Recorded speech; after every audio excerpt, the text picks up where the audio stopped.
নমস্কার। ২৩ মে ২০২০ থেকে কবিতার খোঁজ এবং তার পাঠ, এটা আমার নিত্যদিনের কর্মের মধ্যেই পড়ে। সেই কর্ম থেকেই আজ আমি পাঠ করব বাংলা ভাষার এক কবি দোলা বাজপেয়ীর কবিতা। তার কবিতা ইতিপূর্বে পাঠ রেকর্ড করিনি।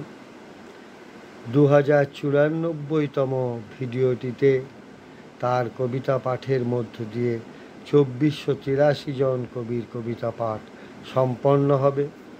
পড়ছি কবি দোলা বাজপেয়ীর কবিতা কবিতা তোমাকে। দোলা বাজপেয়ী।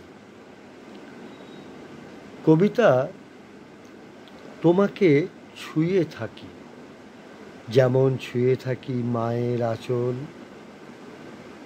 যেমন থাকে নৌকো নদীর বুক, পাখি খুঁজে নেয় অনন্তে ওড়ার সুখ, যেন রাতের অন্ত মিলে মুক্তির কান্না,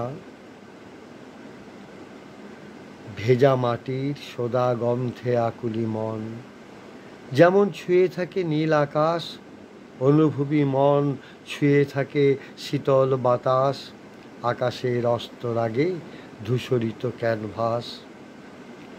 ছুঁয়ে থাকি কবিতা তোমাকে, যেমন ছুঁয়ে থাকি মায়ের আঁচল, ছুঁয়ে থাকি তোমার পূর্বাভাস। বললাম কবি দোলা বাজপেয়ীর কবিতা। কবিকে আমার শ্রদ্ধা, শুভেচ্ছা ও ভালোবাসা। কবির জয় হোক, কবিতার জয় হোক।